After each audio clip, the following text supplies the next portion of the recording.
In this video, I'm going to teach you how to overcome the 3 most common objections when it comes to selling life insurance over the phone.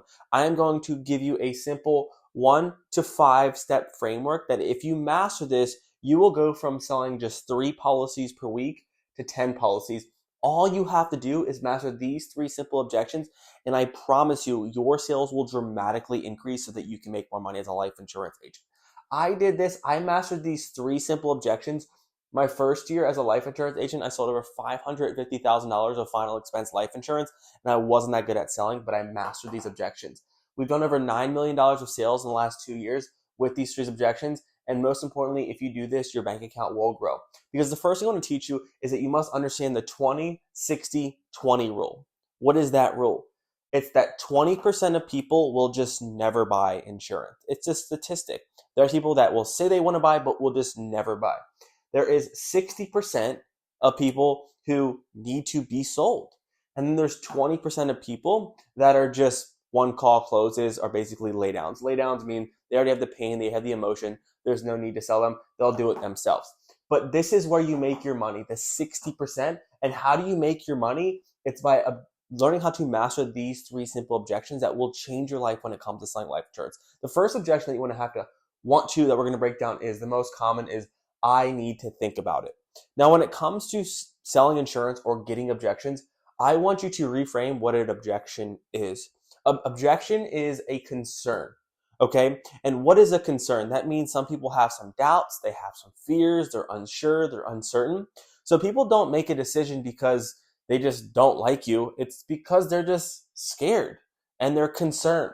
And I want you to understand that I need to think about it might mean 20 different things. That I need to speak to my spouse might need 30 different things. I got to look at my budget first. They can mean many different things. So I want to teach you guys in this training how to unpack, dive deep into the objection, and most importantly, use a framework that will solve all your objection problems. So let's talk about I need to think about it. Now, when it comes to all these objections, we're going to use this simple framework. It's going to be acknowledge. It's going to be the isolate the objection. It's going to be find the concern, which is here. It's going to be number 4, which is suggest that solves the concern. And then we're going to loop them 3 times until we help them make a decision, right? Think of objections as like when you were a little kid, you were going on the roller coaster. You wanted to go on the roller coaster, but you were scared. You just needed your parents to say, hey, son, it's okay. It's going to be okay. Trust me. It's going to be okay. We're going to get through this together. And once you felt that you trusted them, you got on the roller coaster and you're happy with your experience, right? Most of the time. And this is what an objection is. So when someone says, I need to think about it, let's break this one down together. The first thing in the rule of objections is you have to acknowledge it, okay? When you are fighting with someone and you are pushing back, you've already lost the sale. But for all objections, you must acknowledge. What does acknowledge mean? So Miss Betty might tell you the most random things.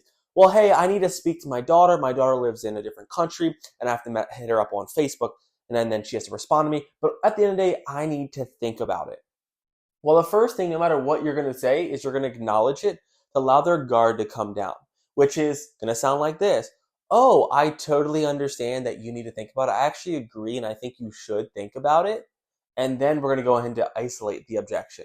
But why is the acknowledgement so important? No matter if it's I need to think about it, I need to speak to my wife, I got to look at my budget first. The acknowledgement allows them to understand that you're thinking through them, with them, and you're not trying to push them. So if you've ever been, if you're in a relationship and if you're arguing with someone and you're just pushing back, they're not hearing what you're countering because you're arguing with them. But if you just acknowledge their concerns first and then push back, people are more likely able to hear your, objections or your concerns, right? So first thing is acknowledge. Okay, I need to think about it. Okay, I totally understand that you need to think about it. Now, when you say you need to think about it, we're going to go into step number 2. It's going to be to isolate the objection. When you say isolate, we are trying to find what the true concern is. That isolation could mean many different things. That could be price. It could be budget. It could be speak to daughter. This could be I'm scared. I don't have the money today. I can't pay for it today. These concerns all come from this, okay? So what you want to do is you want to isolate and figure out why they are not moving forward. So it's going to sound something like this. When you say that you need to think about it, is it more of the price or are you just not sure if you need it, Miss Betty? Well, typically when you're selling something and they've already told you they needed it, there's something that they're concerned about. So typically they're going to talk to you about it's going to be a price. So they might say it's going to be, they might say, oh yeah, I know I need it, but it's more of the price. So the reason that they need to think about it is not because they don't want it, it's because they're worried about the price. So then you have to find the deeper concern. So you acknowledge, you isolate, and then you find the concern. Oh, so it sounds to me you want this life insurance. You're just worried about the $67 per month. Is that what I'm hearing? Then she's going to say, oh, yeah, that's exactly it. Oh, so you're not moving forward because you're worried that that $67 or $69 won't be in your account every month, right? Okay. So what you're then going to do is you're going to suggest something that solves the concern. So, for example, suggest something that solves the concern. In this case, they're worried about price. So imagine if I suggested, well, no worries, that's 67, and what we can do is we can push that $67 monthly payment out to the 3rd of next month. That'll give you about 10 days, and then you can call me back. Will she want to buy? The answer is no, because I didn't suggest something that solves her concern. She told me that she needed to think about it. We isolated it and found it's the price. And then we figured out that she can't afford that $67 every single month. So the problem is that she can't afford the $67. So what you should do is you need to suggest a down sell or suggest something that's going to solve her concern. So instead, what we could do, Miss Betty, is, instead of starting with that $67 a month for the $10,000, you told me that earlier is something a little bit is better than having nothing at all, right? Yeah. So how about we do this? Let's start with the $8,000 so that your son, Jim Tom, is taken care of. Let's make sure he's not stuck in a position where if you died tomorrow, he's not going to have the money to pay for your burial expenses, and then we can increase it down the road. But let's start with the $8,000 for the $49 per month. Does that sound fair? And you always end with, when you suggest, write this down, does that sound fair? And you're making a strong suggestion, okay? And if she says yes, then what you've done is that you've acknowledged her a problem. You've isolated why she's not moving forward because you understand that she has some type of concern.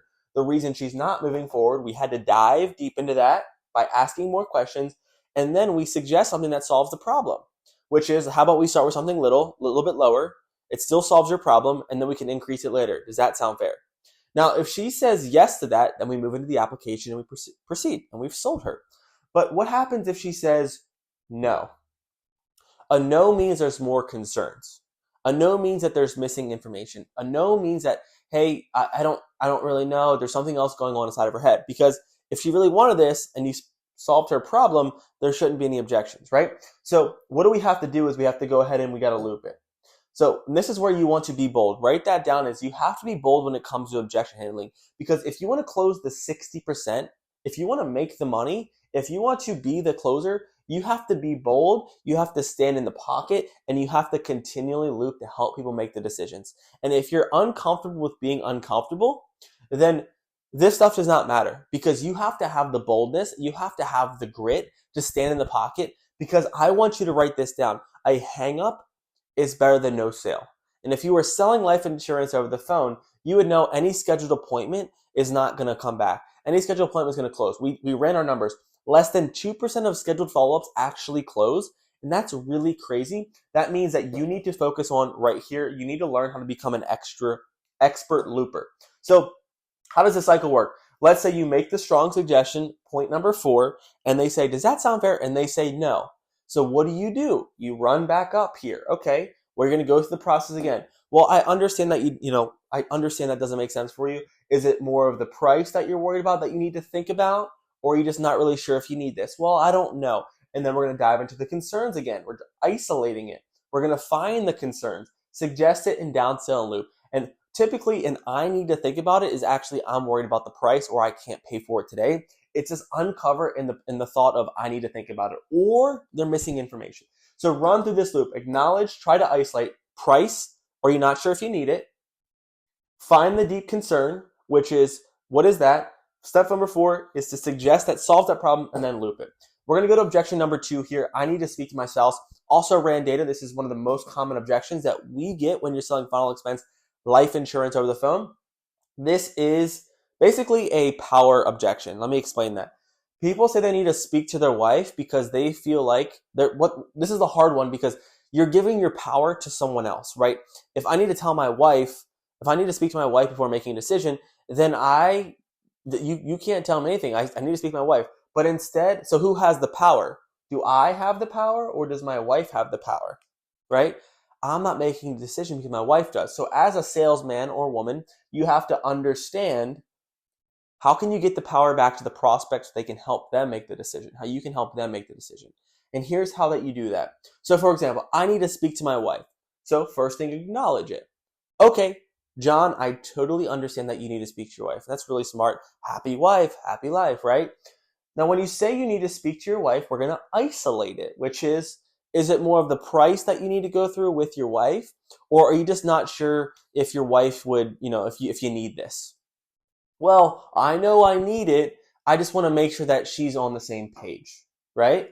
Then we have to find the deeper concern. So if someone tells me I want to make sure she's on the same page, is that a clear reason why he's not moving forward? Absolutely not. So what we have to do is we have to dive deeper. So when they say, I want to make sure she's on the same page, I want to make sure that she's, informed about this. I want to make sure that she's in a good, I want to make sure that she's not going to yell at me. There is some type of concern. So my job in step number 3 is to dive deeper. So when you say that you want your wife, Betty Lou, to be on the same page, what does that mean to you? Then you dive deeper and that helps you understand what the true concern is. Well, I want to make sure that she's okay with the $67 per month. Oh, so you're worried that if you got this policy today, she's going to be so pissed off at you, she's going to let you sleep on the couch because she doesn't think you can afford the $67. Okay? So the reason that he needs to speak to his wife, is that because of the price? Is that because he needs her permission? It's because he's worried that if he buys this policy, that they can't afford the $67, and it all comes back down to a price objection. Okay, so what you want to use when the wife or the spouse is not here, and write this down, is what's called a hypothetical. So if your wife hypothetically was here right now with you, John, let's say let's say she was sitting next to us on the phone right now, and I said, Betty Lou, that $67, is that going to be a little too expensive? What would she tell you? What would she say if she was on the phone, hypothetically? She would say, oh yeah, it's too expensive. Now, hypothetically, if your wife was with us today, out of the options, which one do you think she would afford that she thinks that she would lean with or go with? Oh, she'd probably say go with the $10,000 for the, $47 a month. Oh, and what makes you say that? Well, she knows my budget and that's all we really need. Oh, so you're telling me that if she was here, she would tell you to go with that $47 option? Okay, gotcha. So how about we do this? And then we suggest the concern. But what we're doing is we're diving into that objection of hypothetically, if your wife was here, what would she tell you? Or it's a hypothetical, if your wife was here right now, do you think she would be upset at you, John, that if you bought this policy to make sure that your daughter and your wife aren't stuck with your burial expenses, do you think they'd be upset with you? No, they wouldn't. Okay, so if you know they're not upset, you're the man of the house, how about we do this? And we're isolating. So you always got to find what the concern is, but the best way to kill this is hypothetically. Hypothetically, if your wife was here, which option would she go with? Hypothetically, if your wife was here, and this is in step number 3, when you dive deeper, is hypothetically if, you told her that, hey babe, I'm getting a policy, would she be mad at you? Hypothetically, if your wife was sitting next to us, which one do you think she would support you and say go with? And you're helping them, the prospect who says they need their wife to make the decision, you're helping bringing their wife into the picture right now and helping them see that their wife would already make a decision without them. Okay? So that is really, really important. And then you make the suggestion of hey, how about we do this? Let's start with something small like the $10,000. This will give you plenty of time to speak to your wife. I'm going to be your guy for life. And then we can start with something small like the $10,000 like you said your wife would want you to get. And then you can go run to her and say, hey, babe, I got a policy to make sure that our family's protected. And if she says, hey, go ahead and increase it, we can always go ahead and increase it later down the road.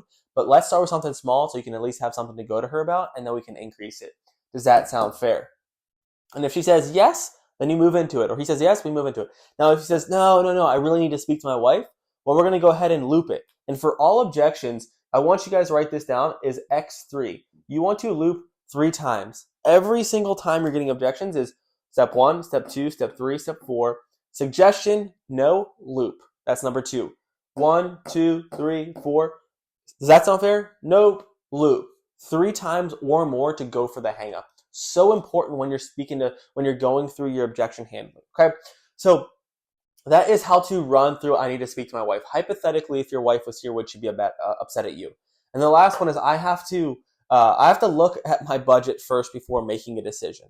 So when someone is telling you this, you probably didn't do a good job of building the value and the discovery, because when it comes to objections, if the price is less than the value, so people are willing to pay more for something they think is valuable. For example, if you have to pay 10K for a Lamborghini that's what you think is valued at 100K, will you buy? Yeah, because the price is less than what you think the value is. Okay, if the price is greater than the value, such as you have to pay $100,000 for a Toyota Camry, will you buy it because you think the Toyota Camry is worth $50,000 or $30,000, and they're making you pay $100,000? You won't buy. So when I have someone that tells me I have to look at my budget first, that means that they don't value this product enough, or they're worried about the price. So I got to look at my budget is a concern typically about price to value. So you got to figure out what information, what do they need to see, and why are they not moving forward. So let's run through this loop together. So if someone tells you, I got to look at my budget before making a decision. First step, number 1. Okay, I totally understand, John, that you need to look at your budget. Most people typically do need to look at their budget before making a decision. So that's really, really, really smart of you. Lower his guard. Step number 2, when you say you need to look at your budget first, is it more that you're worried about the price of the policy, that $62, or are you worried about paying for it today? What is your biggest concern? Then we're going to isolate the objection. He might say, well, I'm worried about the price. So then you're going to find the concern and dive deeper. Okay, so you're worried that $67 for the $15,000 of whole life insurance, you're just worried that price is too much for you? Yeah, I do. Okay, so it's not that you don't want the insurance, you're just worried about the price, right? So his concern is the price. So how about we make a suggestion, and what we do is we can start with, let's say, a $12,000 policy so that your wife is taken care of. You can go to bed at night knowing that she's okay, and then we can increase it later. Does that sound fair? So I'm making the suggestion that solves the concerns, and then I'm ending with, does that sound fair? No, I still need to look at my budget. Okay, loop them back up. I understand you need to get your budget. Is it more, walk me through that. What is your concern? Is it more like that $58 is too much for you? Tell me, what are you most concerned about? Well, I just want to make sure I have all the information before I make a decision. The reason he's not moving forward now is because he needs more information. So what do? You ask him, okay, you be bold. Well, John, what information do you need that would help you feel comfortable in making a decision to make sure that your wife is taken care of? Well, I want to see everything in writing.